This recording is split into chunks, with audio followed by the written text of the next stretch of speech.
पुत्र इंद्र, दुखी और निराश होने की आवश्यकता नहीं है। तुमने प्रत्यक्ष रूप से देख लिया है कि परमदेव श्री महागणेश की कृपा से हम पर आने वाला बड़े से बड़ा संकट भी स्वयं ही टल जाता है। मुझे दुख इस बात का है कि तुम्हारे मन में परमदेव की भक्ति और आस्था जन्म ही नहीं लेती। तुम बार बार परमदेव की अखंड आराधना आरंभ करके उससे विमुख हो जाते हो और दुष्परिणामों को भोगते रहते हो। पुत्र, अपने पिताश्री की बात मानकर सच्चे मन से हमारे साथ परम देव श्री महागणेश की अखंड आराधना प्रारंभ करो। तुम पर आज सभी संकटों का अंत हो जाएगा। क्या तुम नहीं जानती माताश्री, श्री महागणेश के परम भक्त भयासुर ने ही हमें स्वर्ग से निकालकर हमारी यह दुर्दशा की है। तुम्हारे श्री महागणेश के मन में यदि मेरे प्रति तनिक भी दया होती तो क्या हमारी ऐसी दुर्गति करवाते? श्री महागणेश तुम्हारे आराध्य और कृपालु हैं। वे सारे संसार पर अपनी कृपा का अमृत बरसाते हैं, परंतु मुझे वे बार बार पीड़ित, अपमानित और कलंकित क्यों करवाते हैं? तुम ही बताओ माता, जो मुझे अपमानित करवाने का माध्यम हो, उसकी पूजा आराधना और भक्ति मैं कैसे कर सकता हूँ? पूजा आराधना और भक्ति की शक्ति से कश्यप पुत्र इंद्र अनजान तो नहीं, भक्ति की शक्ति से बड़े से बड़ा परिणाम भी बदला जा सकता है। एक भयासुर तो क्या, अनेकों भयासुर आ जाए तो वो भी भक्त का बाल भी बांका नहीं कर सकते। पुत्र, आप मुझे क्षमा करें पिताश्री, मैं श्री महागणेश की भक्ति नहीं कर सकता। उनके प्रति मेरे मन में तनिक भी श्रद्धा नहीं है। देवी अदिति, समय से पूर्व इच्छित वस्तु की प्राप्ति कभी नहीं होती। हमें धैर्यपूर्वक उस समय की प्रतीक्षा करनी होगी।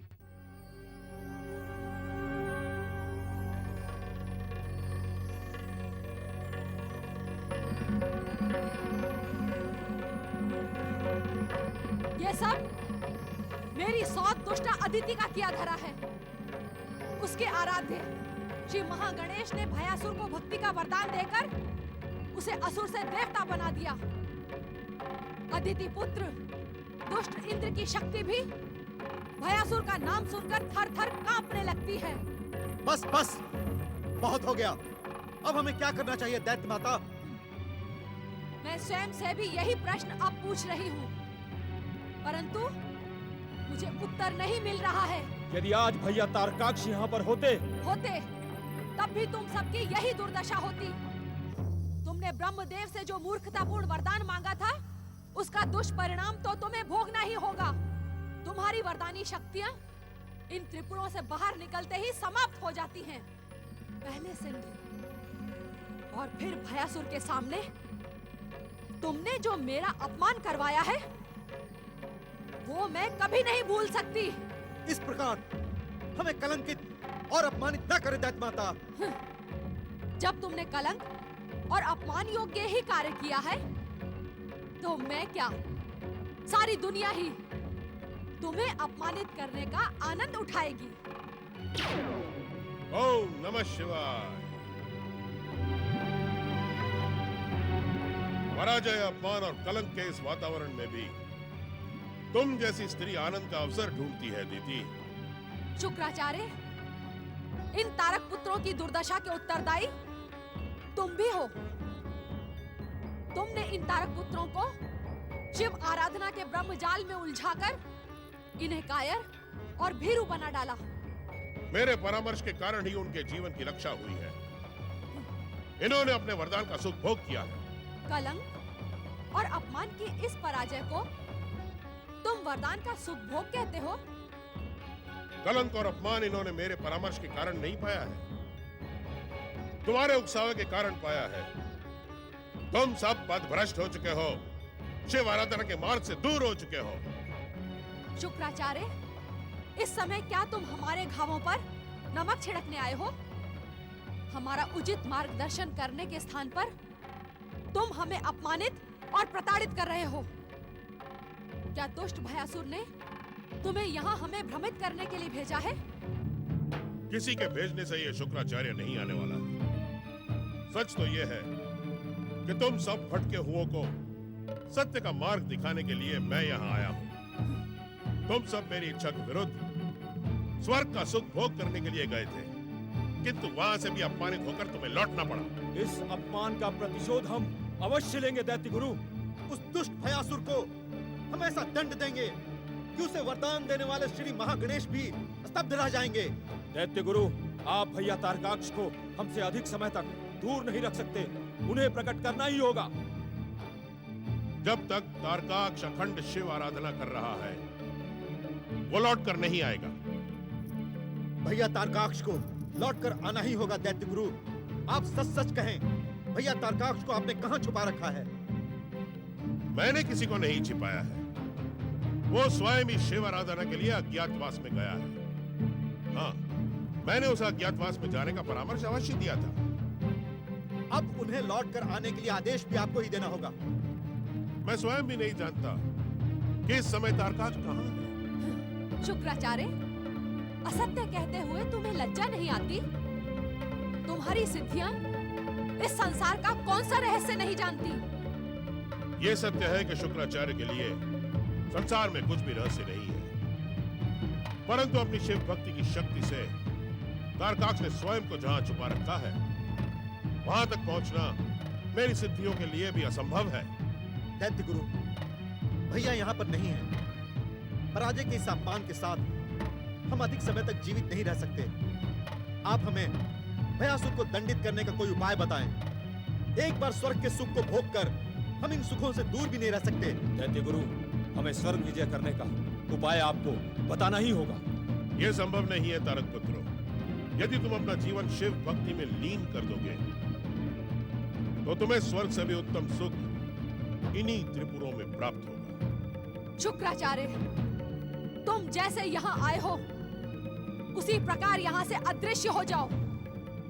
हमें तुम्हारा मूर्खतापूर्ण उद्देश्य नहीं सुनना।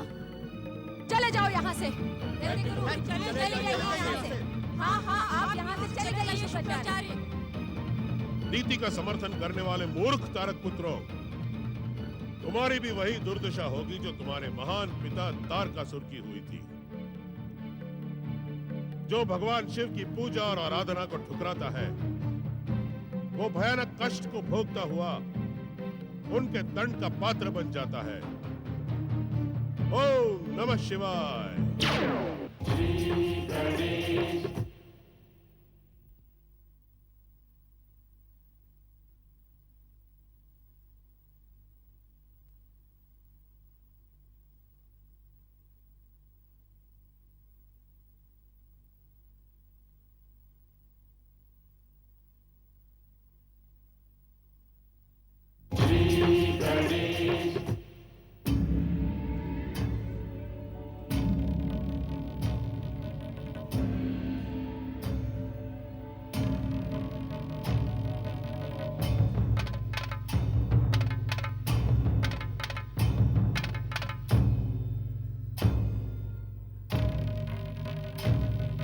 अलकापुरी के सम्राट श्री महागणेश के भक्त भयासुर को आकार प्रदान करने वाले धन कुबेर जी, शीघ्र दर्शन दे, शीघ्र दर्शन दे धन कुबेर जी, शीघ्र दर्शन दे, शीघ्र दर्शन दे। भयासुर, प्रणाम। तुम तो जानते हो भयासुर, मैंने स्वयं को भगवान शिव की आराधना में लीन कर दिया है। फिर तुमने मुझे इतना व्याकुल होकर क्यों पुकारा? इस समय स्वर्ग पर चिंता की काली छाया छाई हुई है, उसी से चिंतित होकर। उसका कारण जानना चाहोगे तुम? अवश्य। इस समय तुम्हारे भीतर श्री महागणेश की भक्ति की चलती हुई लौ घुसती चली जा रही है। पर ये आप कैसे कह सकते हैं? देखो भयासुर, आज से पहले तुम्हारे मुख से एक भी शब्द निकलता था तो तुम अपने आराध्य श्री महागणेश की जय जयकार किया करते थे, परंतु आज न जाने तुम्हें क्या हो गया है। जिनकी कृपा से तुम स्वर्ग सम्राट बने बैठे हो, उन्हीं को भूलने की मूर्खता मत करो। जय जय श्री महागणेश, जय जय श्री महागणेश। आपने उचित समय पर उचित परामर्श दिया। यदि आप इस समय यहाँ नहीं आते तो मैं श्री महागणेश की भक्ति को भूलकर अपना सर्वनाश कर बैठता। जय जय श्री महागणेश। हे विनायक, हे क्षमा निधान, हे भक्त वत्सल, मुझे ज्ञानी की भूल को क्षमा करें, क्षमा करें। भयासुर, एक क्षण के लिए भी तुम श्री महागणेश की भक्ति और गौरीपुत्र श्री गणेश के आदेश का त्याग न करना। जीवन में भूल एक बार होती है, वो भूल मैंने की, परंतु आपके परामर्श से अब वो भूल सुधर गई। अब मैं एक पल के लिए भी अपने जीवन में श्री महागणेश की भक्ति का त्याग नहीं करूंगा। जय जय श्री महागणेश। मुझे विश्वास है कि श्री महागणेश की शरण में जाते ही तुम्हारी समस्त चिंताएं समाप्त हो गई होंगी। जय जय श्री महागणेश। तुम्हारी श्री महागणेश की भक्ति सफल हो वत्स। अब मैं अपनी अधूरी शिव आराधना पूरी करने जा रहा हूँ। ओम नमः शिवाय। जय जय श्री महागणेश, जय जय श्री महागणेश, जय जय श्री महागणेश, जय जय श्री महागणेश।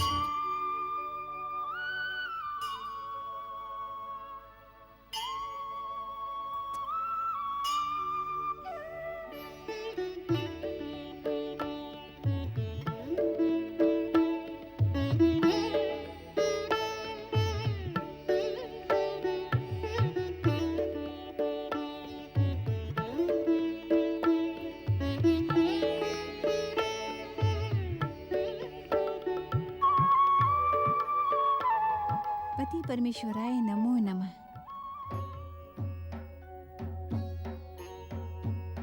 क्या पूछने आई हो देवी पार्वती? स्वामी, लंबे समय से आपके साथ एकांत में बैठने का अवसर ही नहीं मिला। इस समय मेरे मन में एक प्रश्न है जिसको जानने के लिए मैं उत्सुक हूँ। कैसा प्रश्न देवी? आप तो घट घट की बात जानते हैं। जो प्रश्न मैं पूछना चाहती हूँ उसका समाधान आपके पास है। बताएं ना स्वामी, वो कौन सा उपाय है जिससे मेरा पुत्र सदा मेरे पास कैलाश में रहकर संसार का कल्याण करेगा? शक्ति स्वरूपा देवी पार्वती, ये रहस्य तुम्हारी शक्ति के लिए भी अनजाना नहीं है। तुम भलीभांति जानती हो कि गजानन गणेश श्री महागणेश के अवतार हैं। उनके दो अन्य अवतार महोत्कट और मयूरेश्वर तुम्हारे पुत्र के समान पहले ही प्रकट हो चुके हैं। अब श्री महागणेश के भावी अवतार गौरीपुत्र गणेश के विभिन्न अंगों से प्रकट होकर संसार के कल्याण का कार्य करेंगे।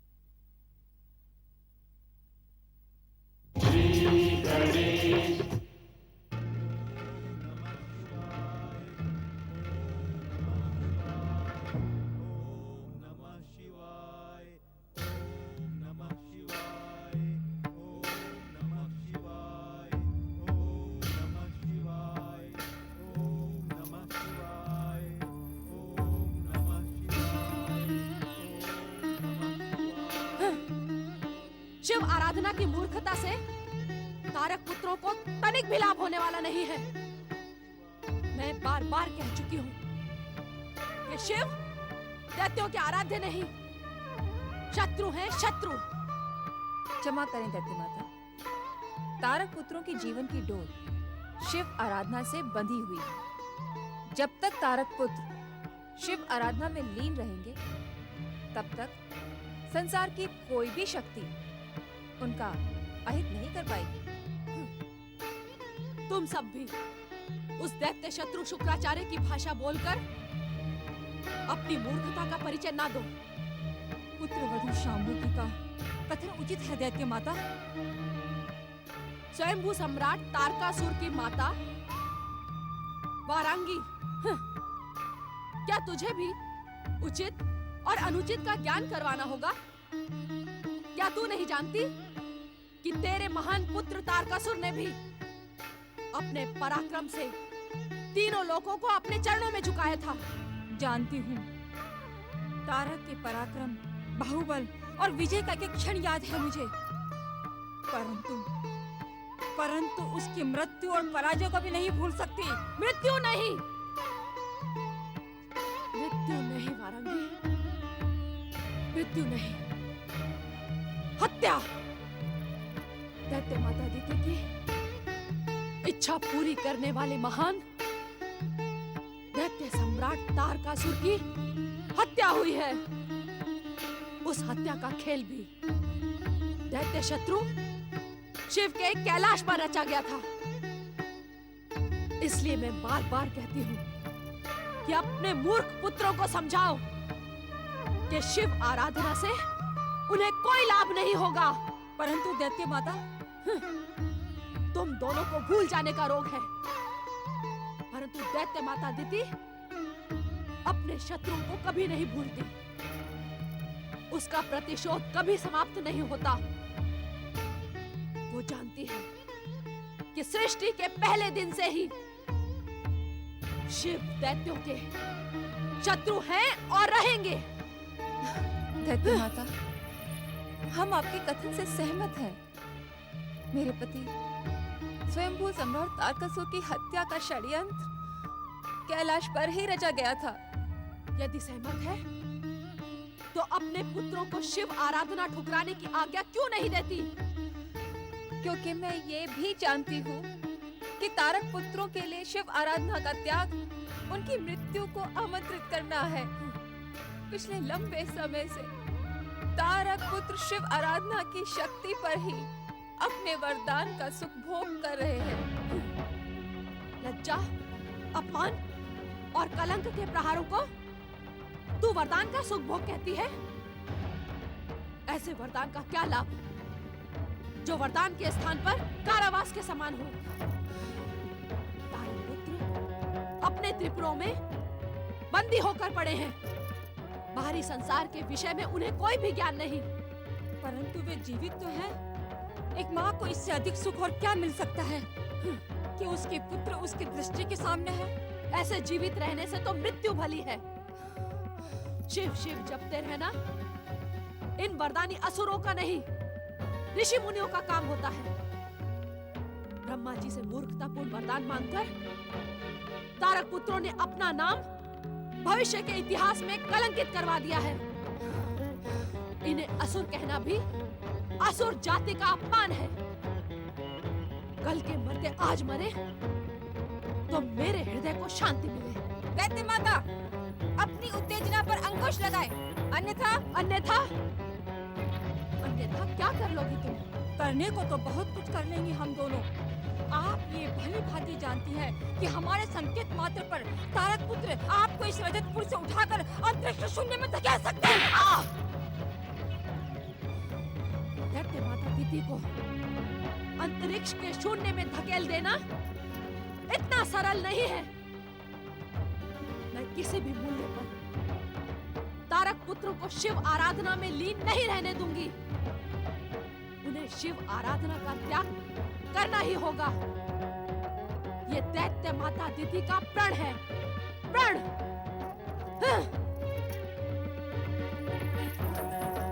माताश्री, अब हमें दैत्य माता अदिति की कोई न कोई व्यवस्था करनी ही होगी। नहीं पुत्रवधू, दैत्य माता की कोई व्यवस्था नहीं हो सकती।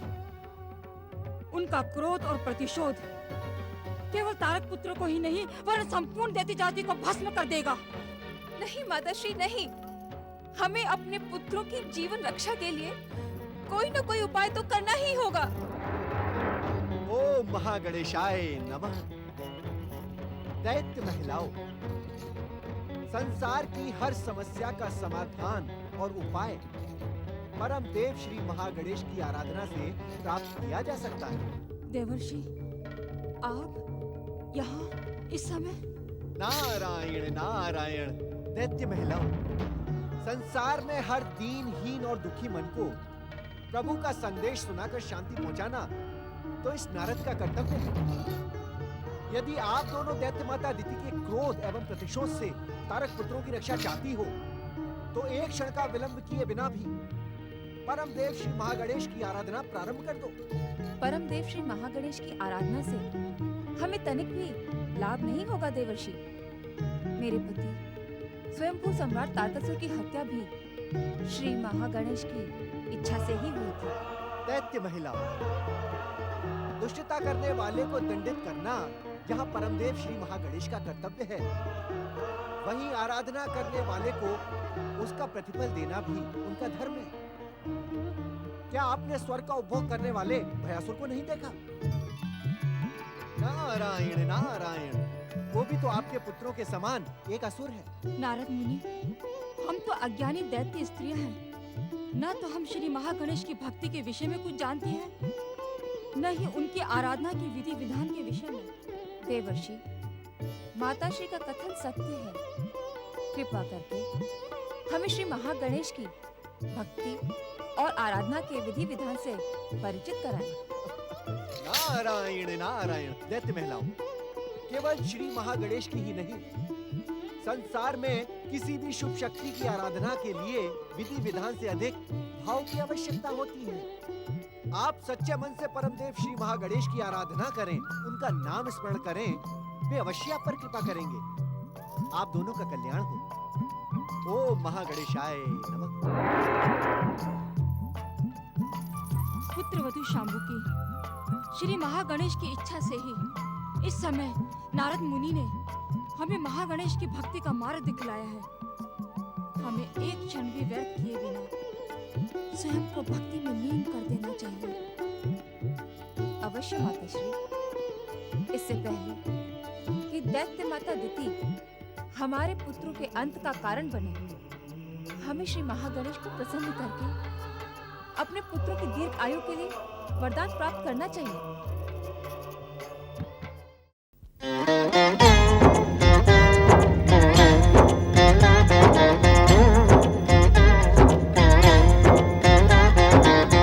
अर्थ समर्थ ये इनसे जीवन, यही है करता यही है कारण। अर्थ समर्थ ये इनसे जीवन, यही है करता यही है कारण। सारे जगत के भाग्य विधाता, दुख हरता ये है सुखदाता। श्री गणेश, श्री गणेश।